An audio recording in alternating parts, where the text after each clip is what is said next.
Salam, apa kabar semua? Luar biasa, Tuhan itu baik, amin. Selamat datang, selamat berbakti, selamat beribadah kepada Tuhan kita Yesus Kristus. Karena Tuhan baik, amin. Selama-lamanya Dia baik. Mari kita siapkan hati kita untuk kita menerima kebenaran firman Tuhan. Bapa yang baik, Bapa yang punya firman, kami rindu untuk mendengar suara-Mu berbicara melalui hamba-Mu, melalui firman yang akan disampaikan. Firman itu tidak akan kembali dengan sia-sia. Firman itu akan menggenapi setiap tujuan firman kebenaran itu di dalam setiap kehidupan anak-anak-Mu Tuhan. Kami mungkin berada di musim yang berbeza dalam hidup kami, tapi Tuhan Engkau berbicaralah agar setiap pribadi kami dari anak-anak kecil, remaja, dewasa sampai orang tua yang ada di tempat ini, bahkan yang menonton di rumah mereka sendiri, di dalam talian kami berdoa. Kami akan menangkap sesuatu yang ilahi, kami akan dapat belajar sesuatu yang daripada Tuhan. Jangan izinkan kami pulang dengan tangan kosong, tapi kami semua diberkati Tuhan.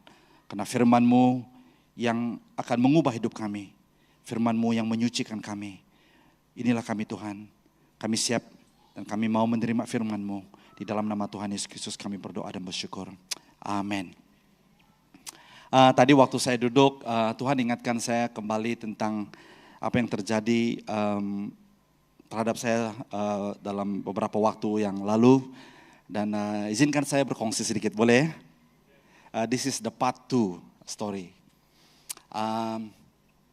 Pada tahun ini, awal tahun pada Januari, 2 hari sebelum Chinese New Year, saya dengan beberapa anak saya dan Pastor Larry dengan istri dan anak perempuan mereka mengalami accident. Semua tahu. Bagi saya bagi Anda mungkin ini satu hal yang biasa, tapi bagi saya ini adalah satu pengalaman baru bagi saya dan baru pertama kali saya mengalami accident seperti seberat itu ya. Dan saya kira 1 minggu berlalu selepas itu. The next day, selepas accident, I was driving around. Saya mau tes, adakah saya trauma, adakah saya takut semuanya.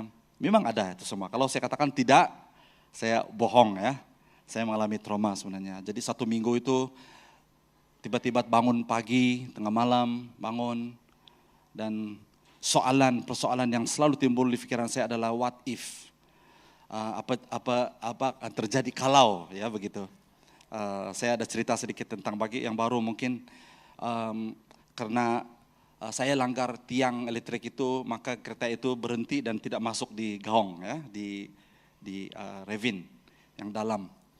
Dan satu kesyukuran yang sangat luar biasa, dan saya juga kongsikan cara saya melewati itu semua adalah bersyukur. Bersyukur is really powerful. A thanksgiving, a gratitude of heart, bersyukur itu sangat luar biasa. Dan dalam 1 minggu, 1-2 minggu itu saya bersyukur saja kepada Tuhan. Dan itu yang membuat saya kuat dan membuat saya melewati semua. Tapi as far as I remember, 2 minggu itulah saya betul-betul trauma sebenarnya. Dan selepas itu saya oke. Kereta pun sudah keluar, sudah repair balik dalam 1 bulan lebih. Kereta sudah keluar dan ada satu insiden lagi, hari ini ada pelayanan di Bentong. Dalam perjalanan tayar hampir tercabut. mau masuk highway sudah, gompak itu kan mau masuk highway pergi Bentong. Kereta sudah goyang, saya kaca dengan Brother Tama, berhenti. Saya buat keputusan berhenti di tepi jalan, hujan turun lebat, berhenti, tunggu hujan berhenti. Saya cari tempat yang oke sedikit. Telepon abang saya, abang ini, Brother Simon. Dia banyak beritahu saya lah, tapi akhirnya kami kena pasti tayar tayar di depan 3 longgar. Jadi longgar habis, boleh pusing pakai tangan. Jadi untuk pendekkan cerita, kami selamat, kami balik, tidak jadi pergi Bentong.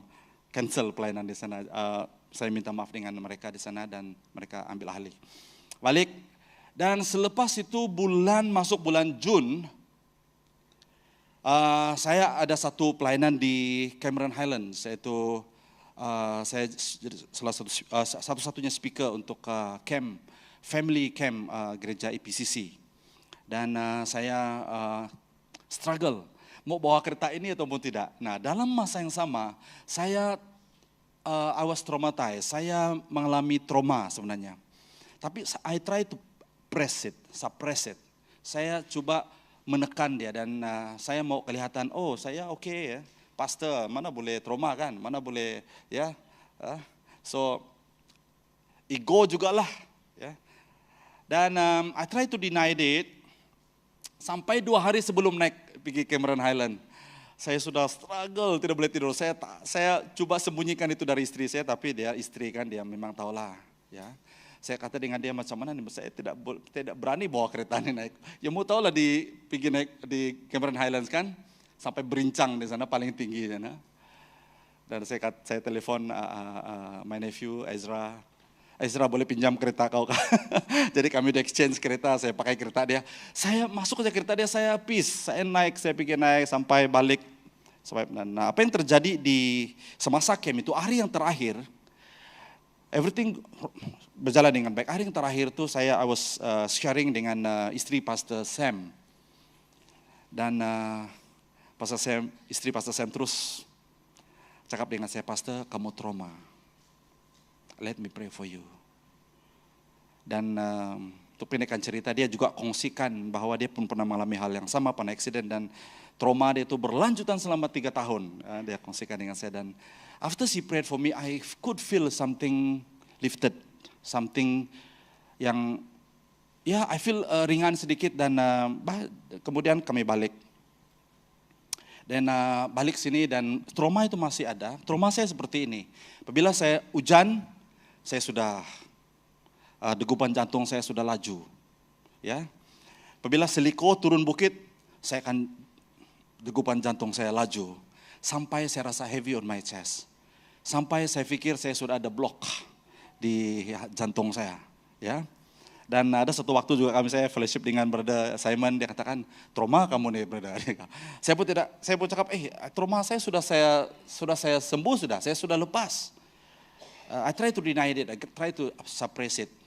Then to the extent, sampai satu waktu saya sudah risau tentang jantung saya. Saya cakap dengan istri saya, kita pergi cek lah. Wah, jumlah. Tapi saya delay.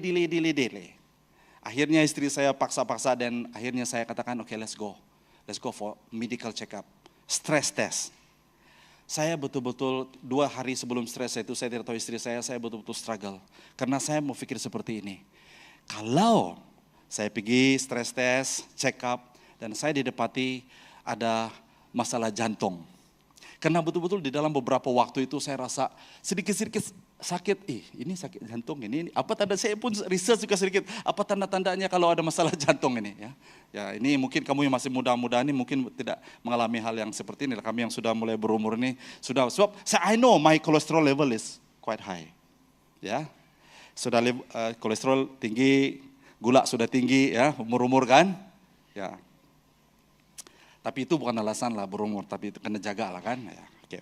So, to cut the long story short, why I'm sharing this to you? Because this is a personal journey and how I learn, saya belajar untuk betul-betul merendahkan hati di hadapan Tuhan, menerima keadaan.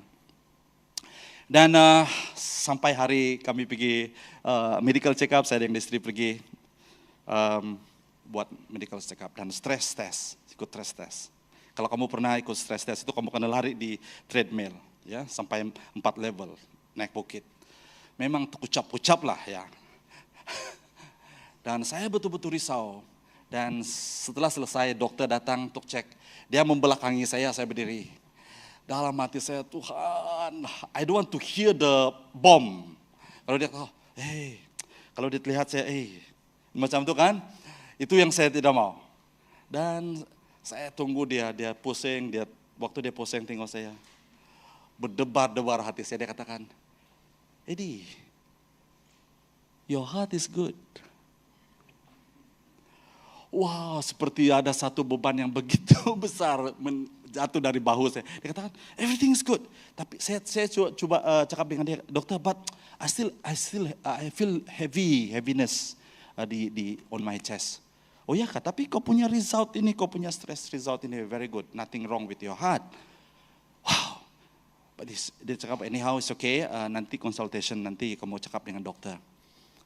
What you feel. So, to cut the long story short, tunggu pas petang tuh jumpa dokter. Dia cek balik dan dia tanya saya beberapa soalan dan semua dia katakan nothing wrong with your heart. Berikan kemuliaan bagi Tuhan kita, haleluya. Then when I hear that, apabila saya dengar itu daripada dokter, betul-betul I could feel the joy of the Lord. Saya rasa betul saya dilepaskan daripada anxiety. Dan apa yang saya alami sebelum ini adalah sebenarnya anxiety dan due to the trauma yang saya alami. Dan it came back again, serang saya balik.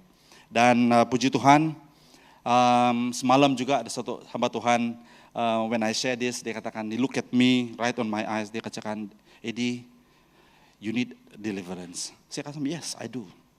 Dulu kalau cakap, you need deliverance, how come? Saya pastor, mana boleh ya deliver. But reality is, we all need help. Amen. Every one of us need help. Jangan kita pikir kita sudah somebody, kita sudah Christian, kita sudah berdoa, kita sudah siapa hamba Tuhan melayani. You need help. So, two things I learned. Number one, belajar adalah untuk merendahkan hati kita di hadapan Tuhan. Terima, don't deny it. If you have a problem, accept it and surrender to God. Amen. Itu masalah kita. Kadang-kadang kita mau memperlihat, I don't care. Dan apabila pastor ini katakan you need deliverance, saya tidak lagi merasa menolak. Saya katakan yes, I do. Please pray for me. And they pray for me. Because every one of us need some kind of help dalam kehidupan kita. Amin, saudara. Ya, so itu sedikit sebanyak konsen saya untuk memuliakan Tuhan. Dan I know God's grace is sufficient for all of us. And I know, I believe each one of us, setiap pribadi kita mungkin berada dalam season, dalam cabaran-cabaran yang mungkin Tuhan izinkan itu terjadi dalam hidup kamu. Tuhan izinkan itu terjadi dalam keluarga kamu. Ya, ada sesuatu yang mungkin kita tidak mengerti. Tetapi for the fact that God allow us to go through that, it is supaya kemuliaan Tuhan dinyatakan dalam kehidupan kita. Amin. So, terus melihat kepada Tuhan, humble ourselves, dan izinkan Tuhan membentuk kita. Now, hari ini kita akan belajar, sebenarnya dalam bulan ini tema kita adalah kita akan belajar dari buku Yezkel ataupun Ezekiel dalam bahasa Inggris, Yezkel dalam bahasa Malaysia lah ya. So, berbicara tentang dua perkara yang sangat besar ini sebenarnya, berbicara tentang kekudusan dan kemuliaan Tuhan, ya. Bahkan perkataan ini selalu kita guna, ya. Perkataan ini selalu kita guna, selalu kita sebut pun di dalam lagu-lagu kita, puji-pujian kita. But the question is, do we really understand? Adakah kita benar-benar mengerti perkataan ini? It's a big one. Ya, pada minggu yang lalu, pada minggu ini, pada Selasa sampai Jumat saya berada di Cameron Highland juga. Nah, ini sambungan cerita dari tadi ya. Lupa saya sambung dari tadi. Ini Selasa. Nah, untuk betul-betul mau tes saya, betul-betul saya sudah trauma, saya sudah lepas, ataupun saya sudah anxiety, saya untuk bawa kereta turun bukit, hujan semuanya sudah selesai, saya tes. Karena minggu lalu hari Selasa saya harus ke Cameron Highland lagi di Brincang sana. Karena ada camp, ada youth camp di sana 4 hari. Saya katakan, saya sudah negotiate dengan anak saya. Saya katakan, Emmanuel, Daddy will use your car. Saya tidak berani bawa kereta ini lagi. Tapi dalam hati saya katakan, hey, mesti mau buktikan betul-betul saya sudah lepas daripada trauma dan anxiety itu. Dan hari terakhir saya buat keputusan, now I will drive this car. Saya bawa kereta itu, saya naik dan turun, tidak ada rasa apa-apa. Ya, semua itu adalah karena kemuliaan Tuhan. I really believe that God have set me free. Amen. I believe because saya conditionkan hati saya untuk menerima ya keadaan saya. Ya, keadaan saya. Saya tidak malu orang kata, pastor, you need help. Pastor, you need prayer, you need deliverance. I don't care. Ya, karena itu penting. Kita need to be real di hadapan Tuhan. Amen. Amen.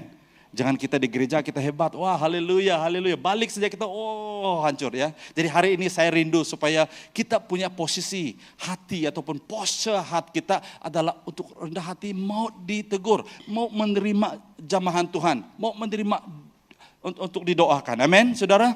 Ya, saya mau berdoa hari ini supaya apapun beban kita hari ini, kita belajar meletakkan itu di kaki salib Tuhan dan lepaskan itu apabila kita balik, we walk out from here as a free person. Amen. Haleluya. Otherwise, minggu ini tidak selesai, minggu depan tidak selesai, minggu sebelumnya tidak selesai, sampai tahun depan pun semua tidak selesai. Bahkan itu semua bertambah, bertimbun-timbun. Kita jalan pun seperti ini. Maukah jalan seperti ini? Kena beban yang memikul. Tahun ini seperti ini, tahun depan lagi, begini lagi, nanti kita flat, kita di tanah tidak boleh jalan sudah. Karena terlalu berat. Siapa mampu menanggung semua itu? Jadi saudara, Tuhan sudah memberikan kita jalan keluar. Darah Tuhan Yesus sudah dicurahkan. Salib Tuhan Yesus sudah dinyatakan bagi kita. Untuk kita datang sejak kepada dengan Dia. Dia katakan, datanglah kepadaku. Hai kamu yang berbeban berat letih lesu. Aku akan memberikan kelegaan kepadamu. Amin. Itulah Tuhan kita. Di setiap kali kita datang ke gereja, setiap kali kita datang ke rumah Tuhan, mari kita posturekan hati kita untuk hadir dalam kekudusan Tuhan. Ya. Nah, saudara-saudara yang saya kasih, nah hari ini kita akan belajar dan it's quite heavy actually. This topic is very heavy, terutamanya dari Ezekiel ya. Dan saya coba semudah yang mungkin akan membawa kita melihat. Dan saya cover dari bab 8 sampai 11. So it's a big chunk. Ya, message untuk hari ini. Hopefully pray with me. Saya able to bring this together tentang kekudusan dan kemuliaan Tuhan. Now back to my story just now. Waktu dalam perjalanan itu saya sudah turut singgah di Tapa dan saya bawa 3 peserta. Ya, 3 peserta orang asli ke camp pemimpin muda di Cameron Highlands. Sepanjang perjalanan 2 jam lebih kurang karena jalan bengkang-bengkok. Ya, dan juga cuti banyak kereta. Kami berjalan dan biasanya kalau saya jalan ke Tapa ataupun ke Cameron Highlands, saya rasa sangat boring karena panjang, lama, jauh. Ya. Tapi perjalanan kami seperti singkat saja karena we were talking, I was engaging with the 3 students. Dan salah satu soalan yang ditanyakan pada saya, pastor, dia katakan, kami malu untuk mengaku karena kami selalu dituduh kalau kami seperti berdoa di khalayak ramai, kami baca firman Tuhan, kami pergi gereja, kawan-kawan kami akan mengolok kami, alim. Jadi apabila kami disebut alim, nah saya katakan perkataan alim itu adalah perkataan yang kita paham. Sebenarnya bahasa alim yang bahasa kita adalah bahasa gereja, bahasa rohaninya adalah kudus. Dan saya katakan, kamu tahukah bahwa kita dipanggil sebagai umat yang kudus. Dan kita malu mengaku bahwa kita umat yang kudus. Padahal itulah identiti kita. Yesus mati di kayu salib untuk menguduskan kita. Dan kekudusan kita has nothing to do with what we can do. Kekudusan kita tidak bergantung kepada apa yang kita boleh lakukan. Tapi kekudusan kita bergantung kepada apa yang Yesus telah lakukan di kayu salib. Amin. Dia telah melakukan itu. Maka dengan itu kita harus terima kekudusan itu. Ya, itu adalah identiti kita. Amin. Beranikah kamu mengaku kamu orang kudus? Hari ini mengaku berani? Yes. Kita adalah orang kudus. Dalam bahasa Inggris katakan saint. Kita adalah saint. Kita adalah orang kudus. Nah, saya tidak ada waktu, kamu boleh baca 1 Petrus 2 ayat 9 sampai 10. Bahwa kita adalah umat pilihan Tuhan, imam rajani, umat yang kudus, umat kepunyaan Tuhan. Yang telah dibawa daripada kerajaan kegelapan kepada terangnya yang ajaib untuk declare, untuk mengistiharkan kemuliaan Tuhan. Amin. Nah, jadi perkataan kekudusan kemuliaan ini, it's a too big words. Saya ini berdosa. Betul. Semua kita berdosa. I need help, you need help. Every one of us berdosa, betul? Tapi kita harus terima bahwa saya telah dikuduskan oleh darah Tuhan Yesus. Dan saya katakan kepada 3 student ini, saya katakan, kamu kudus. Hari ini kamu harus bangga karena kamu kudus. Karena kekudusan kamu adalah apa yang Yesus Tuhan Yesus lakukan di kayu salib. Saya katakan kepada mereka, jangan kamu malu kalau kawan-kawan kamu kata kamu alim, it's okay. Itulah diri kamu sebenarnya. Dan saya masuk lebih dalam, saya katakan, apa arti kekudusan? Apa arti kudus itu sebenarnya? Arti kudus itu adalah kita di set apart, kita diasingkan. Supaya cara kita berpikir, cara kita bertindak, cara kita respon kepada keadaan dunia ini sangat berbeza dan berbeza. Ketiga, kita berbeza maksudnya we stand up. Kita kelihatan seperti garam dan terang dunia. Kita harus kelihatan. Orang akan melihat kita, oh dia lain. Cara dia berpikir lain. Cara dia berkata-kata lain. Cara dia bertindak lain. That is kekudusan, saya katakan. Nah, kalau orang melihat kita, mereka melihat kekudusan kita, oh si Robert berbeza. Si John berbeza. Si Timothy berbeza. Si Alice berbeza. Si Jessica berbeza. Wow. Dan orang akan memuliakan Tuhan. Akhirnya adalah supaya kemuliaan Tuhan dinyatakan. Amen. It's not for our kemuliaan. Jangan orang supaya kita dipuji. Oh, Jonathan is very good.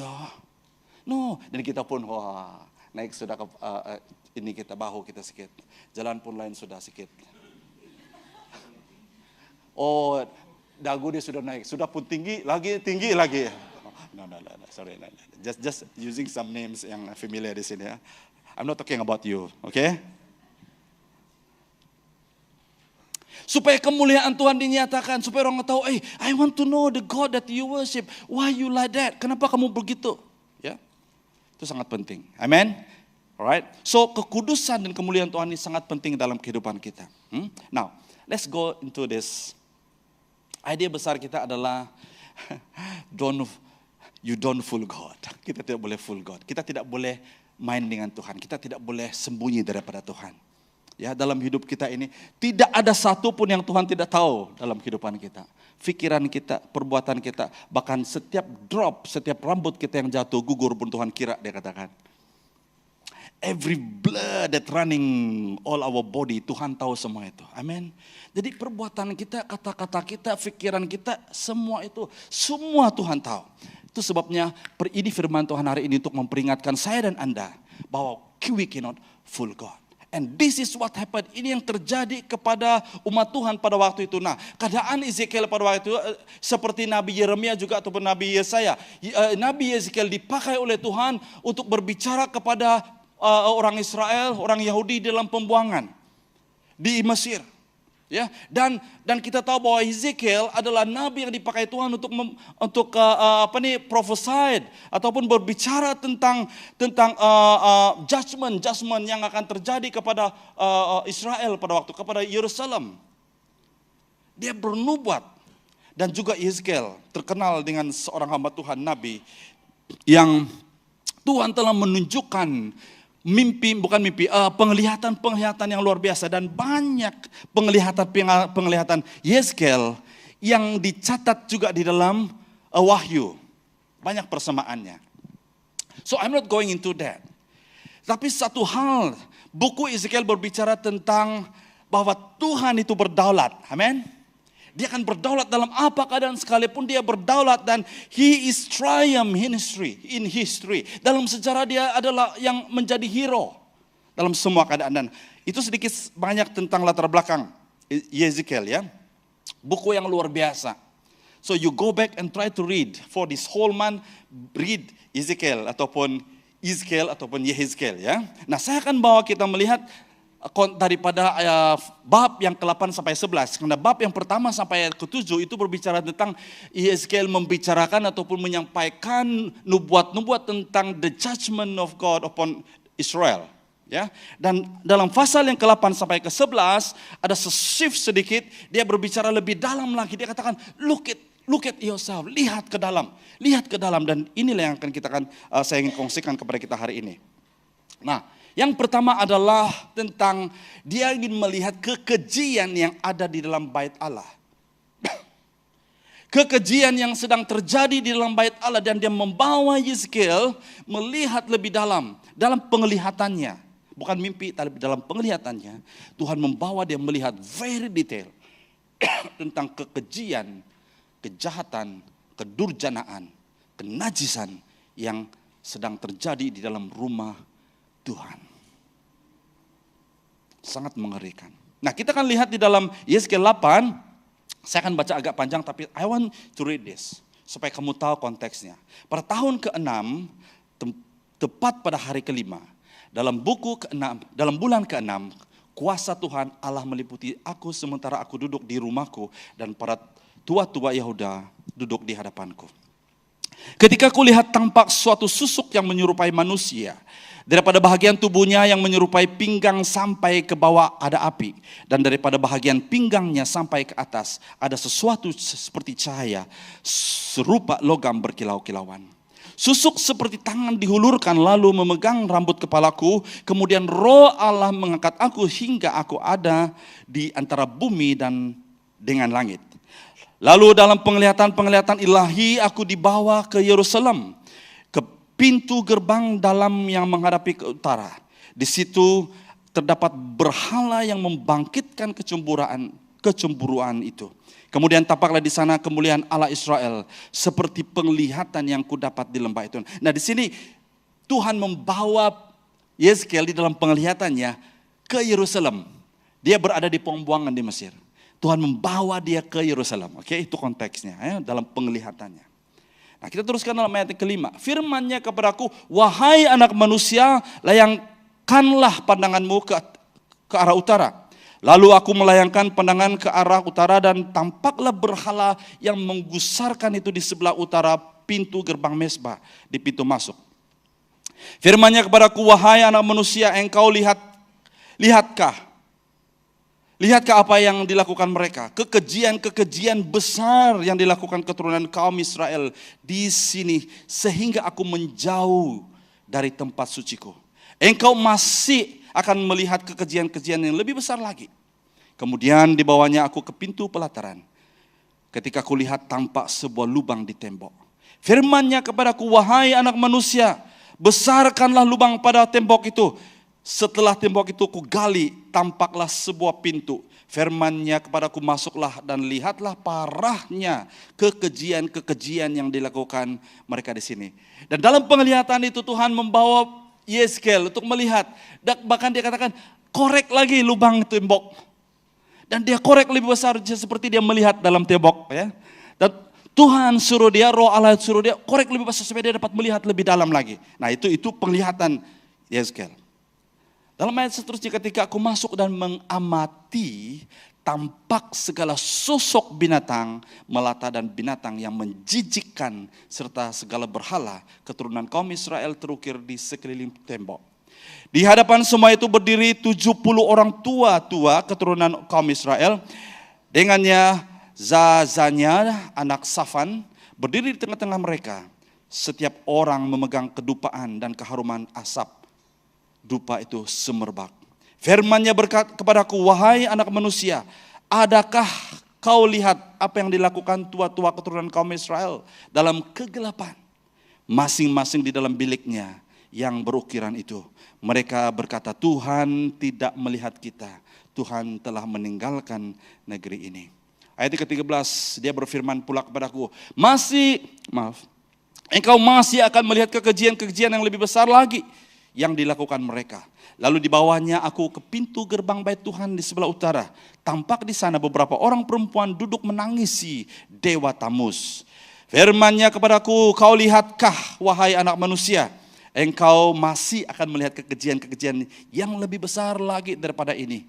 Kemudian di bawahnya aku ke pelataran dalam bait Tuhan. Di hadapan pintu bait suci Tuhan, di antara serambi dengan mezbah, tampak kira-kira 25 orang yang membelakangi bait suci Tuhan dan menghadap ke sebelah timur. Mereka sujud menyembah ke arah timur kepada matahari. Kita lihat dalam penglihatan Yeskel. Perkataan melihat kekejian yang lebih besar, dan yang lebih besar. Perkataan ini diulang-ulang sebanyak 3-4 kali. Bahkan kekejian demi kekejian yang terjadi di muka bumi ini. Bahkan itu terjadi bukan di mana, tetapi di dalam bait Tuhan. Itu terjadi di kalangan orang yang percaya. Kalau konteks kita hari ini saudara, ini adalah seperti gereja. Terjadi di rumah Tuhan. Karena gereja di dalam perjanjian baru berbicara tentang us, we, the jamaat, the gereja. It's not so much the gedung. Mungkin kita katakan, oh kita tidak ada ukiran-ukiran di tepi di gedung kita. But di dalam nanti kita akan melihat what it means to us today. Nah, saya mau perhatian kita lebih dalam sedikit tentang bahagian ayat ini. Kekejian bertambah besar, bertambah besar, bertambah besar. You get it? Ya, bukan semakin bereda tetapi semakin besar. Ya, ini sudah dilihat oleh Hizkiel. Dan dalam ayat yang terakhir, dalam ayat bab yang ke-8 di 19, tampak kira-kira 25 orang yang membelakangi bait suci Tuhan. Bukan saja mereka melihat kekejian dalam gereja, dalam rumah Tuhan, tetapi mereka sudah membelakangi bait suci Tuhan dan menghadap ke sebelah timur. There's a clue here. Mereka sujud menyembah ke arah timur kepada arah matahari. So do you know who these people are? Yang menyembah ke arah timur, yang berdoa mengarah ke arah matahari. Do you know who they are? Ini yang sedang terjadi. And we see this right in our face. We see this right in our eyes today. This group of people are so powerful. Dan mereka sedang klaim dunia ini. Ya. Dan jadi saudara dan saudara yang saya kasih dalam nama Tuhan Yesus Kristus, semua tanda-tanda ini kita sudah belajar daripada Pastor Ang minggu lalu tentang apa yang akan terjadi di akhir zaman ini. Semua tanda-tanda itu dia sudah nyatakan itu kepada kita. Bukan saja dari segi firman Tuhan, tapi dari sejarah, dari segi fakta-fakta yang sejarah yang sedang terjadi hari ini. Semua ini adalah fulfillment, penggenapan kepada apa yang sudah dinubuatkan. Dan we are in this generation witnessing this. Kita dalam generasi ini sedang melihat ini fulfilling. Nah, apa yang saya simpulkan bahwa dalam Yeskiel 8 ini berbicara tentang penyembahan berhala yang menjadi kekejian bagi Tuhan. Tuhan begitu sedih sekali penyembahan berhala ini, penyembahan berhala. Dan kita tahu bahwa di dalam hukum yang pertama dan yang terutama itu kan, bahkan dalam 10 hukum itu, sembahlah Tuhan Allahmu. There should be no other God beside Yahweh. Tapi penyembahan berhala. Nah, mungkin Anda bertanya, Pastor, di rumah saya tidak ada berhala, tidak ada patung, tidak ada. Tapi saudara, apakah berhala-berhala yang ada dalam hidup kita hari ini? We want to deal with this today. Saya mau membawa kita melihat berhala-berhala yang boleh menjadi di dalam kehidupan kita. Segala sesuatu yang mengambil tempatnya Tuhan dalam hati kita.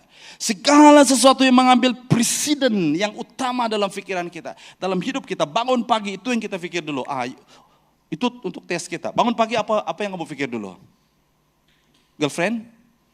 Boyfriend? What do you think first when you wake up in the morning? Be honest lah. Tengok alam dulu kah, Robert? Mau pergi kerja. Ya? What do you think first? Kopi? Saya sangat happy kalau saya berjaya skip supper. I like supper. Anybody like supper like me? Supper, ya, be honest. Okay, semua rohani di sini. Tidak seperti saya nih. Tapi saya belajar untuk kawal, ya. Selalu berjaya. Tapi kadang-kadang gagal juga. Jadi kalau saya bangun pagi, saya tahu semalam saya sudah berjaya tidak supper. Wah, I'm really looking forward to have a good breakfast. Ada kayak macam saya? Ada? Ya. Oh, JB, good. Ya. What do you think when you wake up in the morning? Okay, you answer yourself. Nah, kita lihat bahwa penyembahan berhala adalah kekejian bagi Tuhan. Penyembahan berhala itu mungkin hal-hal yang sederhana, yang kecil. Tapi kalau itu sama dengan berhala, itu tetap berhala. Tuhan membawa Ezekiel ya dalam penglihatan yang tadi kan. Dan mendedahkan ya penyembahan berhala yang mengejutkan di sana. Nah, apabila kita masuk di dalam hadirat Tuhan, itu seperti apa yang Ezekiel nampak. Dia mungkin nampak sedikit, tapi itu korek besar lagi, nampak besar lagi. Supaya kita boleh lihat, wah, seperti saya tadi. Waktu saya mulai menerima keadaan trauma saya ataupun anxiety saya selalu mengajar tentang orang tentang how to go against anxiety kan. But I was myself going through it. Something wrong with me. And I have to accept it. Saya akan terima itu. Saya anxiety. Saya dalam keadaan tertekan. Jiwa saya. Saya tidak tahu kamu perasaan atau tidak, istri saya dan anak saya perasaan. Ada beberapa kali saya khotbah, suara saya dalam. Saya berada di depan, saya struggle sebenarnya. Ada beberapa waktu yang lalu saya khotbah, kamu mungkin perasaan, ada yang perasaan mungkin. Tapi istri dan anak saya tahu, Daddy, why are you like that? Suara Daddy tidak keluar. Saya sebenarnya ada satu tekanan yang begitu mendalam. The moment I accepted, yes, I need help. I need prayer. I need support. I need encouragement. That way saya mulai mengalami pemulihan, ya. Nah, di sini kita melihat bahwa Ezekiel, ya kan? Ya, ini adalah summary yang saya kongsikan dalam Ezekiel 8. Nah, kita akan melihat lanjut kepada Ezekiel yang ke-9, berbicara tentang penghakiman dan perlindungan ilahi. Saya skip ini, lanjut sedikit, yaitu Ezekiel 9 ayat 1 sampai 11 itu berbicara tentang penghakiman dan penghakiman kepada orang wicked people, ya, orang yang durjana, ya, mengalami penghakiman dan perlindungan Tuhan, ya, kepada orang-orang yang percaya. Itu kita boleh lihat di dalam Ezekiel 9, penghakiman dan perlindungan Tuhan. Nah, move on kepada this is inti yang saya ingin kongsikan tentang kemuliaan Allah yang meninggalkan bait suci. And I want all of us to draw lesson daripada ini. Di dalam ayat pasal 10 ayat 18 sampai 19. Lalu kemuliaan Tuhan beranjak dari atas ambang pintu bait suci dan berdiam di atas malaikat-malaikat kerubim. Malaikat-malaikat kerubim itu mengangkat sayap lalu naik dari tanah di hadapan mataku. Ketika mereka beranjak, roda-roda itu ikut bersama-sama mereka. Seterusnya mereka berdiri dekat pintu gerbang timur bait Tuhan dan kemuliaan Allah Israel ada di atas mereka. Ini cerita tentang, kamu boleh baca dalam seluruh bab yang ke-10. Menceritakan tentang bagaimana Tuhan secara seperti sangat jelas seperti dalam panggung wayang, ya, yang Yeskiel nampak, ya. Kemuliaan Tuhan mengangkat kemuliaannya kepada, dan itu melalui malaikat kerubim, ya. Kemuliaannya daripada bait suci. Nah, kalau kita lihat sejarah sedikit bagaimana Daud mendapat ilham daripada Tuhan untuk membangunkan kemah suci, kan, bait suci. Dan itu disempurnakan oleh anaknya Salomo. Kamu boleh baca itu. Dan Salomo katakan, aku mendirikan rumah. Dia katakan, aku tidak layak mendirikan rumah untuk di mana hadirat Tuhan, ya, bait Tuhan ini. Ya, tapi Tuhan memilih untuk bersama dengan membuktikan bahwa Tuhan is with us. Ya. Nah, tetapi apa yang terjadi oleh karena kekejian dan kejahatan manusia, maka pada saat ini Yeskiel nampak dan lihat dalam penglihatannya Tuhan mengangkatkan kemuliaannya daripada bait suci. Secara ringkasnya kita lihat, ya, di dalam Yeskiel 10 ini, kemuliaan Tuhan meninggalkan bait suci. Itu awan kemuliaan Tuhan perlahan-lahan meninggalkan bait suci. Dan ini menandakan penarikan perlindungan. Nah, kemuliaan Tuhan itu berbicara tentang apa? Kehadiran Tuhan dalam kehidupan kita. Seperti kita hari ini, bahwa kita mengalami kemuliaan Tuhan. Waktu kita berdosa, apa yang terjadi? Waktu Adam dan Hawa berdosa, apa yang terjadi? Mereka tetap manusia, mereka tetap masih makan, masih hidup. Tetapi apa yang meninggalkan mereka? Kemuliaan Tuhan, right? The same thing can happen to you and I today. You can be a Christian, you can be anybody, you can be somebody, you can be serving God, but tidak ada kemuliaan Tuhan, karena kemuliaan Tuhan sudah meninggalkan kita. Nah, apabila kemuliaan Tuhan meninggalkan kita, apa yang terjadi? Kita, penarikan perlindungan Tuhan itu sudah terbuka. Maka kita tidak lagi berada dalam perlindungannya Tuhan, dalam pemeliharaannya Tuhan. Dan hidup kita menjadi expose. Kita terdedah kepada serangan-serangan. Kita terdedah kepada anasir-anasir jahat. Kita terdedah kepada hal-hal yang tidak baik di sekeliling kita. Karena kehadiran Tuhan, kemuliaan Tuhan itu sudah ditarik daripada kita. Dan itulah bayangan kehidupan kita. Sangat bahaya sekali kan kalau kita sebagai orang percaya tidak memelihara kekudusan, kemuliaan Tuhan dalam kehidupan kita. Kita jangan hanya mengalami hadirat Tuhan waktu kita ada di gereja dalam worship. Hadirat Tuhan harus berada bersama dengan kita di mana-mana kita pergi.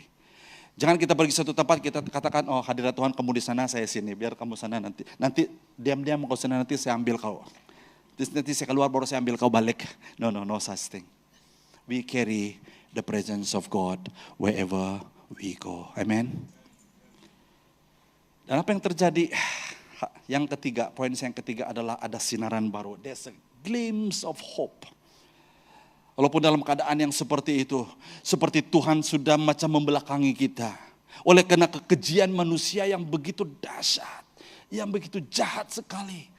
Kekejian besar, bertambah-tambah. Sehingga Tuhan tidak tahan sudah. Ya, tempat di mana dia the dwelling place of God dalam ayat Tuhan itu. Tempat dia manifestkan hadiratnya di hadapan umat Tuhan pada waktu dia terpaksa ambil. Karena kegelapan dan terang tidak boleh bersama. Kekudusan dan kekejian tidak boleh tinggal satu rumah. Maka dia mengambil dan suruh malaikat kerubim ambil. Mengangkat kemuliaan Tuhan. Tapi saudara-saudara yang saya kasih, Tuhan kita penuh kasih. Amin. Dia dalam Yeskiel 11, dia menceritakan tentang a glimpse of hope. Bahwa di dalam Tuhan ada pengharapan, ada sinar baru, ada sinar harapan. Amin. This is what I want to share with you and I will close with this. Yeskiel 11 kita mulai baca dari ayat yang ke-14 sampai 20. Datanglah firman Tuhan kepadaku demikian, wahai anak manusia, penduduk Yerusalem berkata kepada semua saudaramu, yaitu sanak saudaramu, kerabatmu dan seluruh keturunan kaum Israel. Menjauhlah daripada Tuhan negeri ini. Menjauhlah daripada Tuhan. Negeri ini telah dikurniakan kepada mereka sebagai hak milik. Oleh sebab itu katakanlah, beginilah firman Tuhan Allah. Sekalipun aku menyingkirkan mereka jauh di antara bangsa-bangsa, dan sekalipun aku mencerai-beraikan mereka di berbagai-bagai negeri, aku menjadi tempat perlindungan yang suci bagi mereka untuk sementara waktu mereka berada di negeri-negeri tersebut. Oleh sebab itu katakanlah beginilah firman Tuhan Allah, aku akan menghimpunkan kamu daripada kalangan bangsa dan mengumpulkan kamu dari negeri-negeri tempat kamu dicerai-beraikan. Aku akan mengurniakan tanah Israel kepadamu. Mereka akan datang di sana lalu menyingkirkan segala berhala kekejian dan segala kekejian dari tanah itu. Ayat 19. Aku akan mengurniakan hati yang tidak berbelah, tidak terbahagi kepada mereka, dan aku akan memberikan roh yang baru dalam diri mereka. Akan kusingkirkan hati yang keras daripada tubuh mereka, dan kukurniakan kepada mereka hati yang lembut. Dengan demikian mereka akan hidup menurut ketetapan-ketetapanku dan berpegang teguh pada peraturan-peraturanku serta melakukannya. Mereka akan menjadi umatku dan aku akan menjadi Allah mereka. Wow, katakan bersama saya, wow. Wow, janji Tuhan. Dia katakan walaupun dalam kekejian seperti itu, dia tetap berdaulat, saudara. Amin. Kalau Anda merasakan, Tuhan saya sudah berdosa, saya berdosa lagi, jauh. Kita merasakan kejahatan kita. Dengar baik-baik, Allah kita adalah Allah yang penuh kasih. Ya, dia memberikan kita harapan. Dia akan memberikan kita masa depan. Dia katakan begini, mereka akan datang ke sana lalu menyingkirkan segala. Kuncinya lah yang pertama adalah kita mengambil tindakan untuk menyingkirkan segala berhala dan kekejian. That is the first step, very important. Kita harus sadar tentang kekejian, tentang kenajisan, tentang kejahatan yang kita buat. Karena kita tidak boleh katakan, saya lupa. Kita tidak boleh katakan seperti itu. Saya tidak sadar, saya tidak sengaja. Ya, kita tahu itu, jauh dalam hati kita tahu. Ya. Dan if you done that, kalau kita sudah melakukan itu, ayat yang ke-19 ini menjadi beautiful. Dia katakan, siapa aku? Allah Yahweh. Siapa yang melakukan transformasi dan pemulihan dan penyucian itu? Yesus sendiri. Ya, aku akan mengaruniakan hati yang tidak terbagi kepada mereka. Pertama dia memberikan kita, mengaruniakan sesuatu yang we don't deserve, but dia yang memberikan kita itu. Hati yang tidak berbagi, yang tidak berbelah. Yang kedua dia katakan, aku akan memberikan roh yang baru. Roh yang baru. It's a small letter roh ya, bukan Roh Kudus di sini, roh. Kita ada roh. Amin. Setiap kita ada roh. Ya. Roh kita ini harus diperbaharui. Supaya roh kita ini boleh sentuh dengan roh Tuhan. Supaya roh kita ini in tune dengan Tuhan. Amin. Itu adalah sangat penting. Memberikan roh yang baru dalam mereka. Kalau tidak saudara, kita hanya menjadi Kristen tapi roh kita tidak baharui. Itu sebabnya kadang-kadang kita tidak mengerti tentang hal-hal yang rohani.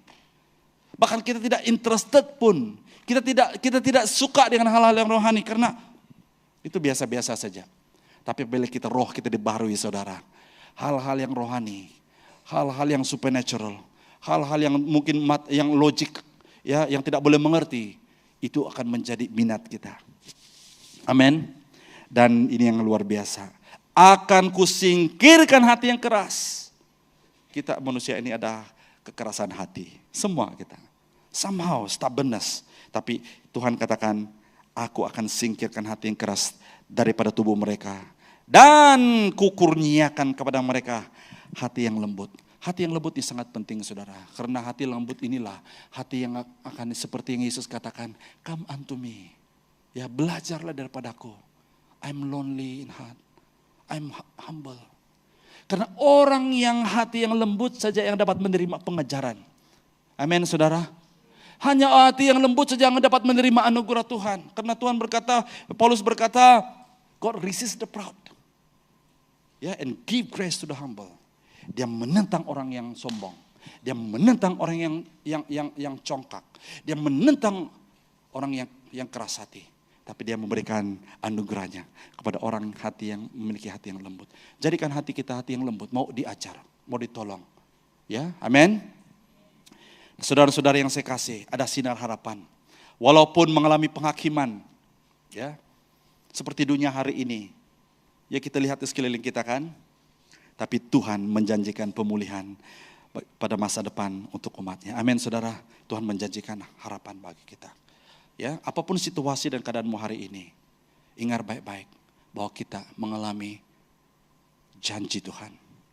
Dia bernubuat bahwa dia akan mengumpulkan orang buangan kembali ke tanah yang dijanjikannya dan menyucikan hati mereka dengan darahnya. Tuhan Yesus mengubah mereka untuk mengasihi dan mentaati Tuhan.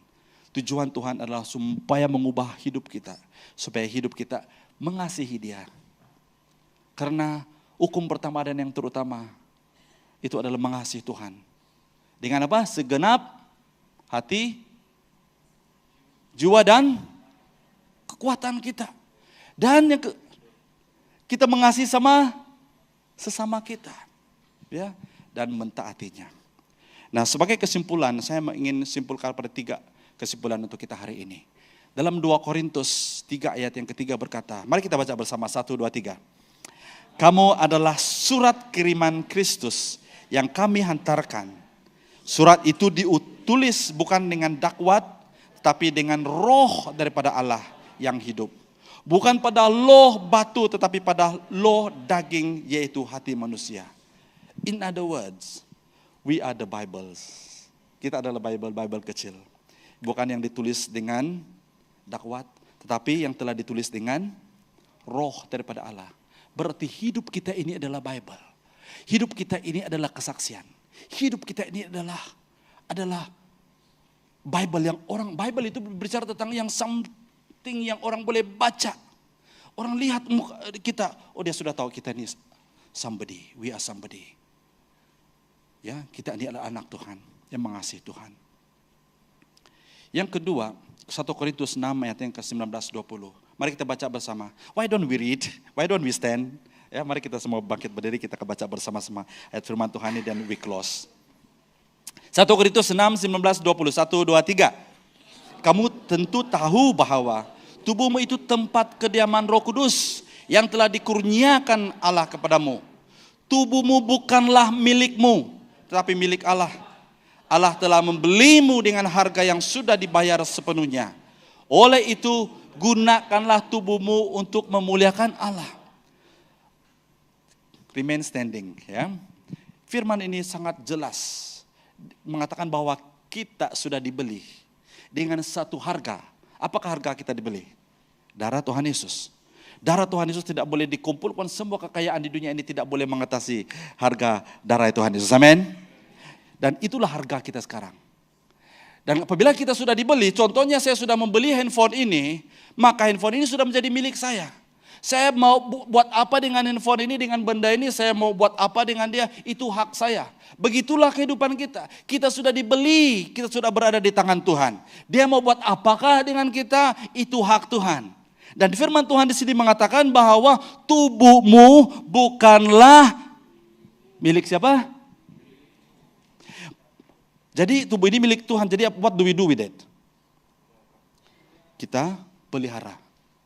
Kita kelola dengan baik. Karena apabila saya tahu ini something daripada Tuhan, hidup saya ini adalah Tuhan punya, what do we do with it? Kita harus menghargai. Betul? Dia katakan Allah telah membelimu dengan harga yang sudah dibayar sepenuhnya. Oleh itu, apa yang kita lakukan? Mari kita baca bersama-sama yang terakhir itu. Gunakanlah tubuhmu untuk memuliakan Tuhan.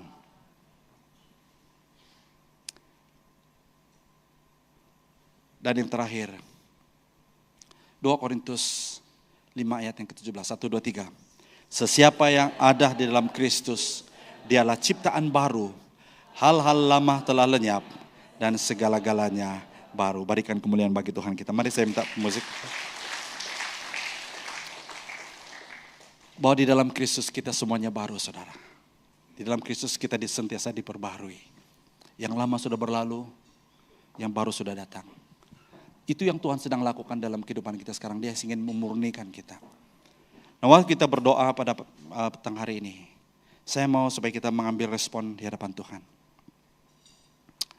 Dengan rendah hati, kita datang kepada Tuhan. Saya minta para pemimpin untuk maju depan. Para pemimpin untuk mendoakan Anda, ya, untuk mendoakan kita bersama. We are not better than you. But hari ini saya mau supaya kita datang di hadapan Tuhan, merendahkan diri. Mungkin pastor juga, Pastor John, mungkin pastor boleh datang. Pemimpin, para pemimpin boleh datang maju depan. Ya, mungkin Brother Peter we like to come for all the leaders come, all the elders, ya.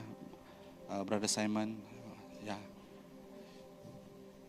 Datang siang lang, you can come forward to pray. Wherever you are, just come forward. We want to come to the Lord and pray. And ada pemimpin-pemimpin di sini, pendoa-pendoa di sini untuk mendoakan kita. Boleh? Kita mau merendahkan hati di hadapan Tuhan. Whatever beban, whatever cabaran yang kau alami, saya percaya. Seperti saya need prayer. Ya, one of the things that I really looking forward is when there is altar call. Ya, because I really want to set myself free before the Lord. Mari kita nyanyikan lagu yang terakhir tadi.